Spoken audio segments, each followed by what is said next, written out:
আমিরুল মুমিনিন হযরত ওমর রাদিয়াল্লাহু তাআলা আনহু রোম সাম্রাজ্যের বিরুদ্ধে অভিযান প্রেরণ করেন। সেই অভিযানে সেনাপতির দায়িত্ব পেয়েছিলেন বয়সে তরুণ হযরত আব্দুল্লাহ ইবনে হুযাইফা রাদিয়াল্লাহু তাআলা আনহু। ঘটনাচক্রে তিনি মুসলিম সৈন্যদল সহ রোম সাম্রাজ্যের বিশাল বাহিনীর হাতে বন্দী হন। মুসলিম সেনাপতি সহ বন্দীদের সবাইকে সম্রাটের সামনে হাজির করা হয়।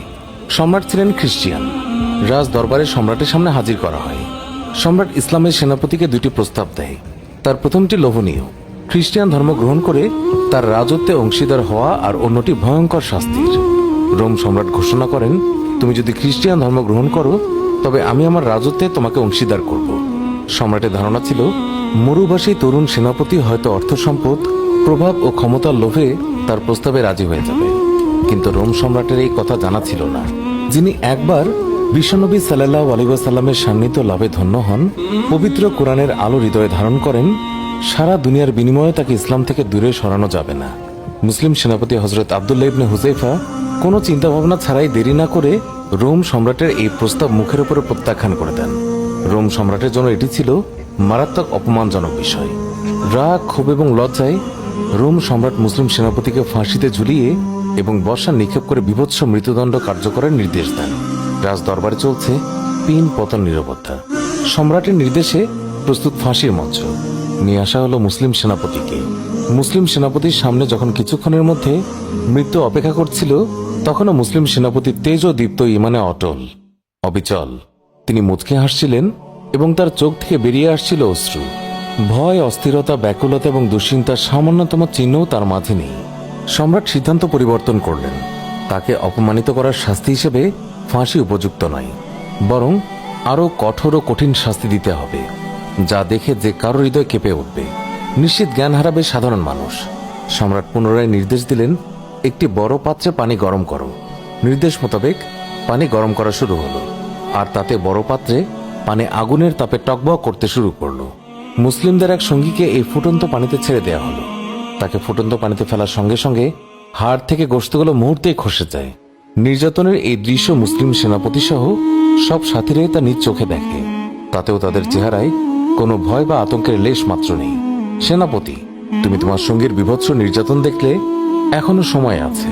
তুমি তোমার সিদ্ধান্ত পরিবর্তন করে খ্রিস্টান ধর্ম গ্রহণ করো, না হলে তোমাকেও এই পরিণতি ভোগ করতে হবে। মুসলিম সেনাপতি ভাব লেশিন উত্তর দিলেন, আমি ফুটন্ত পানিতেও প্রাণ দিতে প্রস্তুত আছি, কিন্তু ইসলাম ত্যাগ করা আমার পক্ষে সম্ভব নয়। এবার রোম সৈন্যরা মুসলিম সেনাপতিকে হাত পা বেঁধে ফুটন্ত পানির পাত্রের কাছে নিয়ে আসে। মুসলিম সেনাপতিকে ফুটন্ত পানির পাত্রে ফেলে দেওয়ার আগেই সম্রাটের একটি বিষয় স্মরণ হয়ে গেল এবং তার সৈন্যদলকে তিনি থামতে বললেন। তিনি মুসলিম সেনাপতির কাছে জানতে চাইলেন, তোমাকে যখন ফাঁসির মঞ্চের সামনে নিয়ে আসা হয়েছিল, আমি তখন দেখেছিলাম তুমি মুচকে হাসছো এবং তোমার চোখে থেকে অশ্রু ঝরছে। এর কারণ কি?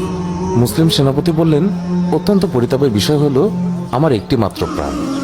যদি আমার 100 প্রাণ থাকতো, তাহলে আমি প্রত্যেকটি প্রাণ এইভাবেই আল্লাহর রাস্তায় বিসর্জন দিতাম।